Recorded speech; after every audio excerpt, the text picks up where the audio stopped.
Nadreen अस्सलाम वालेकुम। Inside news के नए प्रोग्राम के साथ मैं हूं इब्राहिम राजा और आज हम आपको DGISPR के PTI और इमरान खान साहब के मुतल्लिक अहम तरीन बयान, फ़ौज की जानिब से शहबाज शरीफ की एक घिनौनी साजिश को नाकाम बनाने, एक सियासी खातून की आज के दिन में वायरल होने वाली वीडियो, GHQ के एक इंतहाई हसास नोयत के फ़ैसले, एक ऐसा फ़ैसला जो आज के दिन में किया गया जिसने अमलन शरीफ ख़ानदान के इक़्तिदार का सूरज गरूब कर दिया। इस फैसले की अंदरूनी कहानी, एक जनरल को भारी रिश्वत देने, इस जनरल का नाम, उसके बाद चीफ जस्टिस साहब से अपनी मर्ज़ी का फ़ैसला लेने, शहबाज शरीफ की बराह रास्त नाअहली, शहबाज शरीफ की वज़ारत उज़्मा को आज के दिन में ख़त्म करने, जस्टिस साकिब निसार की ऑडियो लीक करने के बाद अचानक पूरी गेम उलटने, जाती उम्रा में आज के दिन की गई एक इंतहाई घिनौनी नोयत की वारदात। इसी वारदात के 4 किरदारों के नाम पहली मर्तबा आपके सामने रखते हैं। इस वारदात के बाद चीफ जस्टिस साहब पर जो बराह रास्त हमला किया गया, इस हमला आवर का चेहरा आपको दिखाते हैं, इसी हमला आवर का नाम भी आपको बताते हैं। जनाब बाजवा का एक और नया ब्लंडर, जद्दा में मरियम नवाज को मिलने वाली मुबैना एक और बड़ी शटअप कॉल, इसी शटअप कॉल से जुड़ी एक वीडियो जो इस वक्त सोशल मीडिया पर तो वायरल है, लेकिन पाकिस्तान के मेन स्ट्रीम मीडिया ने इस वीडियो को नशर नहीं किया। सुप्रीम जुडिशल काउंसिल के एक तारीखी फैसले, आर्मी चीफ जनाब आसिम मुनीर के हंगामी दौरे और अहम तरीन मुलाकात, और उसके बाद इमरान खान साहब के एक बड़े सरप्राइज़ के मुतल्लिक 3 बड़ी खबरों और 2 हैरानकुन वाक़यात की अंदरूनी कहानी सुनाएंगे। सबसे पहले आपको एक जनरल को भारी रिश्वत देने के मुतल्लिक एक बड़ी खबर से आगाह करते हैं। इन जनरल का नाम भी आपको बताते हैं। ये आज की एक बड़ी ब्रेकिंग न्यूज़ है। इस खबर से जुड़ी वीडियो इस वक्त सोशल मीडिया पर एक बहुत बड़ा तहलका मचाए हुए है, लेकिन पाकिस्तान का जो मेन स्ट्रीम मीडिया है, इस मेन स्ट्रीम मीडिया ने इस जनरल को भारी रिश्वत देने के मुतल्लिक जो खबर है, इस खबर को नशर नहीं किया। इस खबर से जुड़ी जो वीडियो है, इसको भी मुकम्मल तौर पर दबा दिया गया। यहाँ तक कि मीडिया चैनल्स की वेबसाइट्स से भी इस जनरल का नाम और इसी तरह इन्हीं जनरल से जुड़ी जो वीडियो है, उसको भी मुकम्मल तौर पर डिलीट कर दिया गया। आप ये कह सकते हैं कि इस पूरी खबर को सेंसर कर दिया गया, लेकिन हम आपको बताते हैं कि इन जनरल का नाम क्या है और इन्हें किस नोयत की भारी रिश्वत दी गई और इसके अगेंस्ट इनसे किस नोयत का काम लेने की कोशिश की गई। ये आज की एक इंतहाई हसास नोयत की खबर है। तो मामला ये है कि ये जो जनरल हैं, इनका साबिर मिट्ठू से बहुत गहरा ताल्लुक है। साबिर मिट्ठू जनाब बाजवा के समधी हैं और इनके आगे एक बड़े मिस्टीरियस किस्म के बड़े पुरस्कार नोयत के एजेंट हैं। ये एक बड़ी मज़े की कहानी है जो आपको शायद किसी और न्यूज़ चैनल पर ना मिले। अब इनके जो एजेंट हैं, ये असल में जनाब बाजवा के लिए काम कर रहे थे। जनाब बाजवा के लिए ही एक और एक्सटेंशन का पैगाम इन्होंने शहबाज शरीफ को पहुंचाया था, और ये पैगाम भी पहुंचाया था कि अगर मुझे 6 माह की एक्सटेंशन मज़ीद मिल जाए, यानी जनाब बाजवा को मज़ीद 6 माह की एक्सटेंशन मिल जाए, तो फिर 76वें लॉन्ग कोर्स के जितने सीनियर जनरल्स हैं, ये अप्रैल 2023 तक रिटायर हो जाएंगे। और इस तरह शहबाज शरीफ उन जनरल्स को जिनके मुतल्लिक वो ये समझते थे कि ये कुछ उनके लिए इरिटेंट हैं, तो ये तमाम जनरल्स उस वक्त तक रिटायर हो जाएंगे। और ये पैगाम साबिर मिट्ठू के जो एक फ्रंट मैन है, जो कि शहबाज शरीफ के भी राइट हैंड हैं, यानी मलिक अहमद खान, उनके ज़रिए शहबाज शरीफ तक पहुंचाया गया था। लेकिन अब एक जनरल को भारी रिश्वत देने के मुतल्लिक एक तहलका खेज नोयत का इंकशाफ हुआ है, और इस इंकशाफ के मुतल्लिक एक वीडियो भी सामने आ गई है।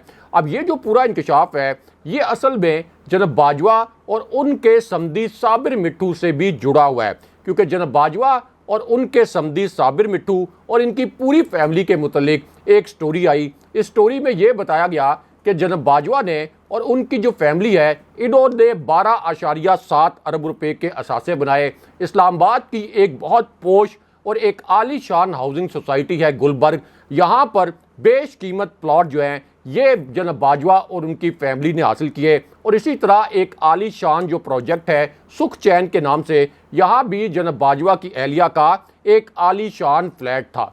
उसके बाद जनाब बाजवा ने यह वादा किया था और ये खबर लॉन्च करवाई थी कि वो अपने असासों का एक ऑडिट करवाएंगे, एक ऑडिट रिपोर्ट जारी करवाएंगे। लेकिन अब तक जनाब बाजवा और उनकी फैमिली के असासों की कोई ऑडिट रिपोर्ट जारी नहीं की गई। लेकिन अब इसी पूरी सिचुएशन में एक जनरल को भारी रिश्वत देने के मुतल्लिक एक तबाहकुन किस्म का इंकशाफ पहली मरतबा सामने आया है। ये एक इंतहाई हसास नौयत की खबर है और इस इंकशाफ से जुड़ी चूँकि अब एक वीडियो सामने आ गई है, इसी वजह से अब ये एक बहुत बड़ा इशू बन गया है।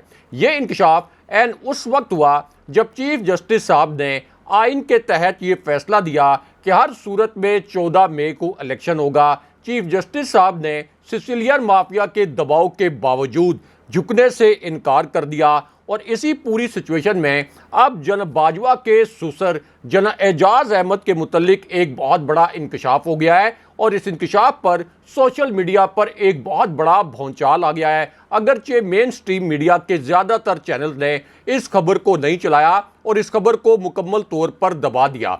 अब इंकशाफ ये हुआ है कि जनाब बाजवा के ससुर जनरल एजाज अहमद को अलीम खान साहब ने इस्लामाबाद में जो उनकी अपनी एक हाउसिंग सोसाइटी है, इसमें 5 कनाल का घर तोहफे के तौर पर दिया, या आसान अल्फाज में आप ये कह सकते हैं कि जनाब बाजवा के ससुर को 5 कनाल का घर रिश्वत के तौर पर दिया गया और इसी वजह से फिर जनाब बाजवा अलीम खान साहब को वज़ीर आला बनाना चाहते थे और उस्मान बुज़दार को वो वज़ारत आला पंजाब के ओहदे से हटाना चाहते थे। ये अब इंकशाफ कैमरों के सामने किया गया है कि जनाब बाजवा के जो ससुर हैं, जो कि एक रिटायर्ड जनरल हैं, जनाब एजाज अहमद, उनको 5 कनाल का घर तोहफतन दिया गया था और ये इंकशाफ अब इमरान खान साहब ने कैमरों के सामने किया है और ये कहा है कि ये एक तस्दीक शुदा खबर है। लेकिन यहाँ पर army chief general Asim Munir के मुतल्लिक अलग से एक बड़ी और अहम नौयत की खबर आई है। ये एक ऐसी खबर है जिसने शहबाज शरीफ के लिए एक बहुत बड़ी सियासी मुसीबत खड़ी कर दी है। ये खबर एन उस वक्त आई जब शहबाज शरीफ जाती उम्रा में एक बड़ा अजीबो गरीब किस्म का जादू टोना करते पकड़े गए, लेकिन उनका ये जो टोना है ये भी असल में उल्टा पड़ गया और फिर शहबाज शरीफ ने यह फैसला किया, यानी जब वो ये टोना करते हुए पकड़े गए, जब उन्होंने इस टोने के ज़रिए इमरान खान साहब को और सुप्रीम कोर्ट को ज़ेर करने की कोशिश की, लेकिन जब उन्होंने देखा कि ये टोना भी अब उल्टा पड़ गया है, तो उसके बाद शहबाज शरीफ ने अमलन इमरान खान साहब के सामने सरेंडर करने का फैसला कर लिया और सुप्रीम कोर्ट के सामने सरेंडर कर दिया। इस खबर के 2 नुकात आपको मुख्तसरन बताते हैं।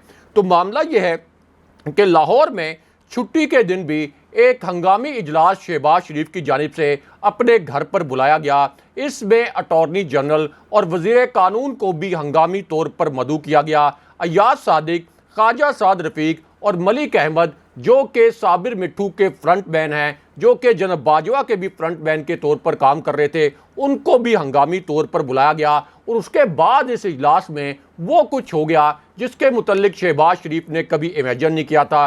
शहबाज शरीफ कभी सोच भी नहीं सकते थे कि इस इजलास में उनके साथ ये सब कुछ हो सकता है, क्योंकि ये जो इजलास है जिसमें अटॉर्नी जनरल को ख़ास तौर पर बुलाया गया था और अटॉर्नी जनरल बराह रास्त सुप्रीम कोर्ट से हदायत लेते हैं। अटॉर्नी जनरल को ही सुप्रीम कोर्ट ने यह कहा था कि शहबाज शरीफ को आगाह करें कि अगर अदालती हुक्म ना माना गया तो इसके क्या नताइज निकल सकते हैं। अब इस इजलास में शहबाज शरीफ ने अटॉर्नी जनरल से ये पूछा कि 27 अप्रैल को भी अगर इलेक्शन कमीशन को 21 अरब रुपए के फंड्स जारी ना किए गए तो क्या इसके नतीजे में मेरी नाअहली हो सकती है। तो हमारे ज़राए के मुताबिक वज़ीर कानून और अटॉर्नी जनरल ने शहबाज शरीफ को ये बताया कि जी हजूर, अब अगर 27 अप्रैल को भी हमने कोई ऐसा एक्सक्यूज़ अदालत में रखा जिसका कोई कानूनी जवाब ना हुआ तो फिर बराह रास्त आपकी नाअहली भी हो सकती है। अब जिस वक्त शहबाज शरीफ को यह ब्रीफिंग दी गई,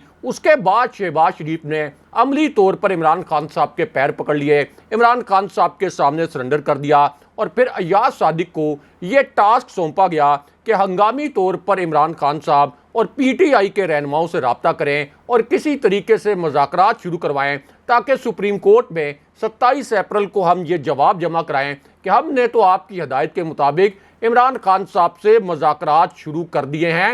हालांकि इमरान खान साहब ने कहा है कि ये जो मुज़ाकरात हैं इनका मैंडेट मैंने शाह महमूद कुरैशी को दिया है और ये मुज़ाकरात 27 अप्रैल के बाद ही होंगे। लेकिन यहाँ पर army chief general Asim Munir के मुतालिक एक बड़ी और अहम नौयत की खबर आ गई। दूसरी जानिब चीफ जस्टिस साहब का एक ऐसा फैसला सामने आ गया जिसने शहबाज शरीफ को अमली तौर पर नाअहल कर दिया, शहबाज शरीफ की वजारत उज़्मा को ख़त्म कर दिया, शहबाज शरीफ की वजारत उज़्मा को अमली तौर पर मफलूज कर दिया। ये आज की एक बड़ी ब्रेकिंग न्यूज़ है, एक ताज़ा तरीन खबर है। इस फैसले और इस खबर के 3 नुकात आपको मुख्तसरन बताते हैं।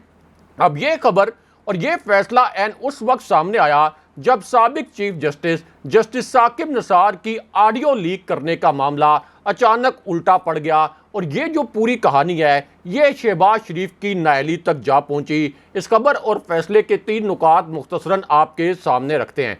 तो मामला ये है कि अब साबिक चीफ जस्टिस साकिब निसार की एक दूसरी ऑडियो लीक की गई। इस ऑडियो में मुबैना तौर पर जस्टिस साकिब निसार PTI के वकील ख्वाजा तारिक रहीम से मुखातिब हैं। इसी ऑडियो में जस्टिस साकिब निसार ये कहते हैं कि ख्वाजा तारिक रहीम आप देख लेना, एक 7 मेंबर्स की जजमेंट मौजूद है। ख्वाजा तारिक रहीम इस पर यह कहते हैं कि ये किसकी जजमेंट है। इस पर जस्टिस साकिब निसार ये जवाब देते हैं कि ये 7 मेंबर्स की जजमेंट है और सुप्रीम कोर्ट के 2010-2012 ये 4 जो अप्रैल का महीना है इसकी ये रिपोर्टेड जजमेंट है और ये 100 मोटो केस है। उसके बाद ख्वाजा तारिक रहीम ये कहते हैं कि अच्छा जी मैं इसको देख लेता हूँ। उसके बाद जस्टिस साकिब निसार ये अल्फाज बोलते हैं, इसमें आपका जो भी वकील हो उसे कहें कि इस पूरे केस को पढ़ ले तो आपको पता चल जाएगा। उस पर ख्वाजा तारिक रहीम ये कहते हैं कि ठीक है मैं इस जजमेंट को और इस केस को पढ़ लूँगा। उसके बाद ख्वाजा तारिक ये अल्फाज बोलते हैं कि जी मैंने ये 7 मेंबर बेंच वाली जो जजमेंट है इसको देख लिया है और उसके बाद उन्होंने कहा कि अगर आप गौर से पढ़ें तो इसके अंदर एक क्लॉज 3 भी है। अब ख्वाजा तारिक रहीम ये कहते हैं कि अगर गौर से पढ़ें तो इसके क्लॉज 3 में एक रास्ता भी दिया गया है, वो भी ज़रा देखना चाहिए। इस पर साबिक चीफ जस्टिस साकिब निसार ये कहते हैं कि जी सर मैंने यही देखा है, वही तो हमारे पास वे आउट है। और उसके बाद ख्वाजा तारिक ये कहते हैं कि जी यही एक वे आउट है। उसके बाद जस्टिस साकिब निसार इस ऑडियो में ये कहते हैं कि ठीक है ये तमाम मामलात भी आप देख लें और दूसरी जानिब वो ये कहते हैं कि ख्वाजा साहब अगर आपका कोई बंदा तैयार हो तो मुनीर अहमद खान वाला भी इस्तेमाल कर लें, ये तौहीन अदालत का एक बिल्कुल क्लियर केस है। इस पर ख्वाजा तारिक जस्टिस साकिब निसार को ये जवाब देते हैं कि जी हाँ इस मामले पर भी काम हो रहा है। और फिर साबिक चीफ जस्टिस साकिब निसार ये कहते हैं कि जो कुछ आज़ाद जम्मू कश्मीर में हुआ, यानी जिस तरह से वहाँ पर तौहीन अदालत पर आज़ाद कश्मीर के प्राइम मिनिस्टर को नाअहल किया गया, उसके बाद तो ये तौहीन अदालत का यानी शहबाज शरीफ का या आप कह सकते हैं कि हुकूमत का एक तौहीन अदालत का क्लियर केस है। इसमें ख्वाजा तारिक ने ये अल्फाज बोले कि हम सिर्फ 3 रुकनी जो बेंच है इसके हुक्म का इंतज़ार कर रहे हैं, इसमें कुछ वक्त लग सकता है और उसके बाद हम तौहीन अदालत का एक केस भी फाइल कर रहे हैं। अब उसके बाद ख्वाजा तारिक के जवाब में जस्टिस साकिब निसार ये कहते हैं कि चलें ठीक है और फिर शुक्रिया सर शुक्रिया कहकर ये ऑडियो कॉल जो है ये ख़त्म हो जाती है। लेकिन उसके बाद अब चीफ जस्टिस के फैसले के मुतल्लिक एक बहुत बड़ी खबर आ गई जिसने अमली तौर पर शहबाज शरीफ की वजारत उज़्मा ख़त्म कर दी। और यहाँ पर अहम तरीन नुकता यह है कि साबिक चीफ जस्टिस साकिब निसार ने अपनी बाकायदा एक कानूनी फर्म खोली हुई है। वो वकला को और आम साइलिन को मुआवजा लेकर भी मशवरा देते हैं, साफ़ियों की भी रहनुमाई करते हैं। इसमें किसी किस्म की कोई गैर कानूनी बात नहीं। माजी में भी बहुत से जज साहिबान जो कि रिटायर हुए उन्होंने बाकायदा वकालत भी की, अपनी कानूनी फर्म भी खोली। लेकिन इस पर शरीफ ख़ानदान ने एक जाली बयानिया बनाने की कोशिश की। लेकिन उसके बाद चीफ जस्टिस साहब के एक बड़े फैसले के मुतल्लिक एक बड़ी खबर आ गई जिसने शहबाज शरीफ को अमलन नाअहल कर दिया। इस खबर के 3 नुकात आपको मुख्तसरन बताते हैं।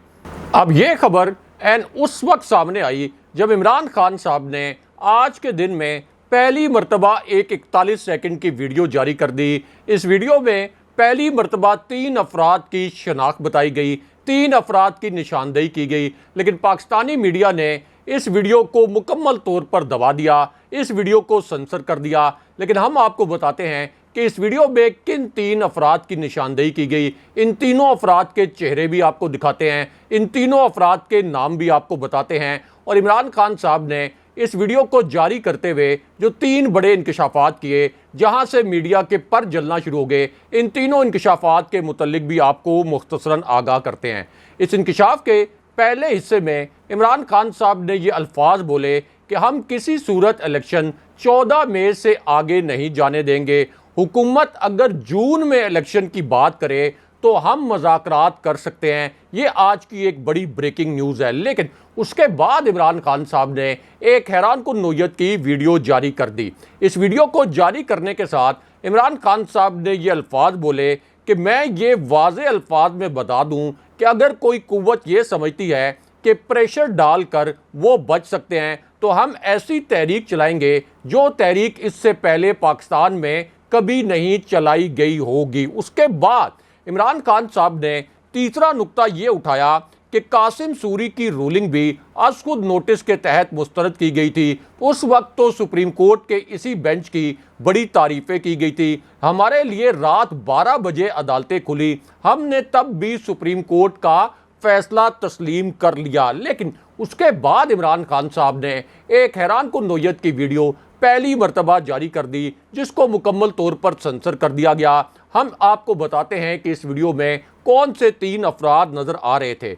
अब इमरान खान साहब ने इस वीडियो के साथ ये इंकशाफ किया कि अगर अक्टूबर में इलेक्शन होंगे तो उस वक्त ये फिर कोई और बहाना कर लेंगे, ये असल में हमें ट्रैप करना चाहते हैं। हम मुकम्मल तौर पर सुप्रीम कोर्ट के साथ खड़े हैं। मई में अगर ये असम्बलियाँ तहलील कर लें और फिर एक नई निगरान हुकूमत आ जाए तो फिर इनके साथ बात हो सकती है। लेकिन यहाँ पर GHQ के एक इंतहाई हसास नोयत के फैसले के मुतालिक सबसे बड़ी और अहम नोयत की खबर आ गई। इस एक खबर ने शहबाज शरीफ को अमलन उनकी वजारत उज़्मा को मफलूज कर दिया, अमलन उनकी वजारत उज़्मा को ख़त्म कर दिया। अब DG ISPR ने शहबाज शरीफ और उनके बयानिए को उड़ा दिया और दूसरी जानिब चीफ जस्टिस साहब की जानिब से और army chief general Asim Munir की जानिब से भी एक बहुत बड़ा फैसला सामने आ गया। अब DG ISPR की जो प्रेस कॉन्फ्रेंस है, इसमें 9 मिनट तक इंतहाई गैर मामूली सूरत हाल पैदा हुई। इसके मुतल्लिक आपको बताते हैं, क्योंकि ये आज की एक बड़ी ब्रेकिंग न्यूज़ है। ये 9 मिनट डिसाइसिव मिनट्स साबित हुए। इन 9 मिनट्स के दौरान क्या कुछ होता रहा, कैमरों के सामने किस किस्म के मुनाजिर थे, लेकिन कैमरों के पीछे क्या कुछ होता रहा, ये पूरी कहानी आपके सामने रखते हैं। क्योंकि DG ISPR की ये पहली एक ऐसी प्रेस कॉन्फ्रेंस थी जिसके मुतल्लिक शरीफ खानदान ये सोच रहा था कि आज फौज की जानिब से इमरान खान साहब के खिलाफ कोई वाज़े नोयत का बयान दिया जाएगा या PTI के खिलाफ कोई मुनज़्ज़म आप ये कह लें कि तरीक़ाकार के तहत इमरान खान साहब के खिलाफ कोई बयान दिलवाया जाएगा। लेकिन इन 9 मिनट्स में कैमरों के पीछे और कैमरों के सामने ये पूरी गेम उलट कर रह गई। इस खबर के 3 नुकात आपको मुख्तसरन बताते हैं।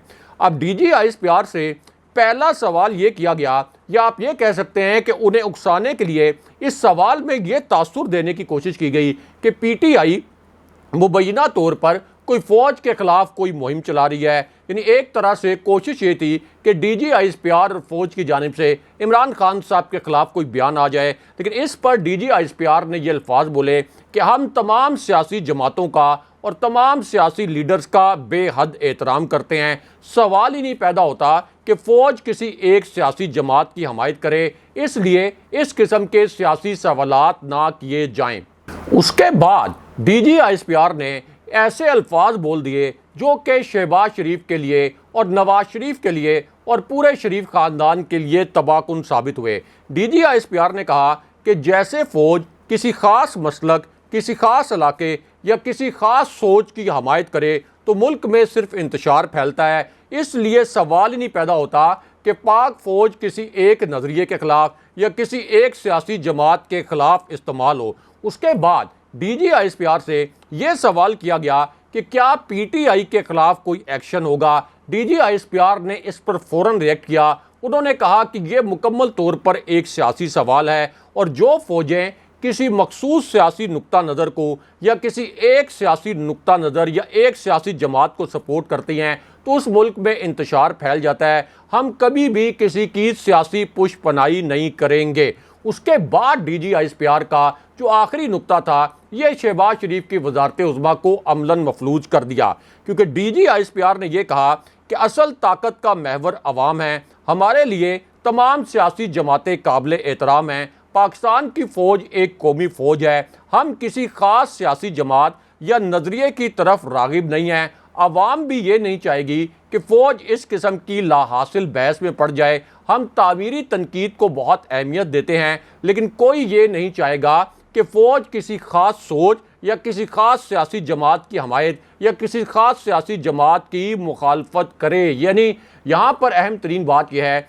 कि जब DGISPR ने यह कहा कि अवाम ताकत का महवर हैं, तो इस वक्त इमरान खान साहब भी पाकिस्तान के सबसे मकबूल लीडर हैं। तमाम इंतखाबी सर्वेज ये बता रहे हैं कि इमरान खान साहब अगर फेयर इलेक्शन हुआ, बर वक्त इलेक्शन हुआ, तो 70% तक वो नशिस्तें हासिल कर सकते हैं। इसके अलावा सर्वेज जो हैं और इंतखाबी जो ज़िमनी इलेक्शन के जो नताइज आए हैं, वो भी यही जाहिर कर रहे हैं कि इस वक्त अवाम इमरान खान साहब के साथ खड़े हैं। लेकिन उसके बाद DGISPR की प्रेस कॉन्फ्रेंस का आखिरी नुक्ता शहबाज शरीफ के लिए तबाहकुन साबित हुआ, क्योंकि इस नुक्ते में इलेक्शन के लिए फ़ौज की जानिब से सिक्योरिटी फराम करने के हवाले से एक सवाल किया गया। इस पर DGISPR ने कहा कि फ़ौज मुअज़्ज़ज़ चीफ जस्टिस साहब और जज साहिबान को ब्रीफिंग दे चुकी है। ये फ़ैसला हमने नहीं, अदालतों ने करना है। हमारा काम सिर्फ इनपुट देना है। हुकूमत किसी भी जमात की हो, उसके साथ फ़ौज का एक आईनी ताल्लुक होता है, लेकिन इसका मतलब ये नहीं होता कि फ़ौज उस जमात को या उस हुक्मरान जमात को सपोर्ट कर रही है। अब इस ब्रीफिंग में DGISPR से बार बार PTI के खिलाफ कोई एक लफ्ज़ बुलवाने की कोशिश की गई, लेकिन DGISPR ने एक भी मौके पर PTI के खिलाफ किसी किस्म का कोई लफ्ज़ नहीं बोला। यानी शहबाज शरीफ का बयानिया उड़ा कर रख दिया। दूसरी जानिब जस्टिस साकिब निसार और चीफ जस्टिस की सास की ऑडियो लीक करना शरीफ खानदान को महंगा पड़ गया और शहबाज शरीफ की नहली के मुतल्लिक सुप्रीम कोर्ट से और चीफ जस्टिस के फैसले के मुतल्लिक एक बहुत बड़ी और अहम नोयत की खबर आ गई, क्योंकि चीफ जस्टिस की सास की जिस तरीके से ऑडियो लीक की गई, ये एक गैर कानूनी अमल था, एक गैर आईनी अमल था। फिर इसको एडिट करके जाली तरीके से आगे फैलाकर मर्जी के मानी पहनाए गए और अब जस्टिस साकिब निसार की जिस तरीके से एक ऑडियो को बग किया गया, इसके ऊपर भी बड़े कानूनी सवालात खड़े हुए। अब इस पूरी सिचुएशन में एतजाज़ एहसन इसी पूरे अदालती माहौल में सामने आए और उन्होंने पहली दलील ये दी कि चीफ जस्टिस साहब की सास की जिस तरीके से ऑडियो रिकॉर्ड की गई, ये असल में चीफ जस्टिस साहब को उनके फैसले से रोकने के मुतरादिफ था। इसलिए ये एक संगीन तरीन जुर्म है और इस पर अब चीफ जस्टिस साहब आज खुद नोटिस ले सकते हैं। उसके बाद एतजाज़ एहसन साहब ने यह कहा कि ये जो ऑडियोज़ और वीडियोज़ का धंधा है, ये शहबाज शरीफ को किसी भी सूरत नाइली से नहीं बचा सकता। मैं अपनी अदालती जो तजर्बा है उसकी रोशनी में बता रहा हूँ कि अगर 27 अप्रैल को भी सुप्रीम कोर्ट के साथ शहबाज शरीफ ने कोई जालसाजी करने की कोशिश की, तो सुप्रीम कोर्ट के पास कोई और ऑप्शन नहीं होगा कि बराह रास्त शहबाज शरीफ को वो नाअहल ना करे, क्योंकि अब सुप्रीम कोर्ट के पास अपने फैसले पर अमल दरामद करवाने के लिए बिल्कुल वक्त बाकी नहीं रह गया। इसलिए सुप्रीम कोर्ट अब एक हतमी एक्शन लेगी। अगले प्रोग्राम तक के लिए खुदा हाफिज़।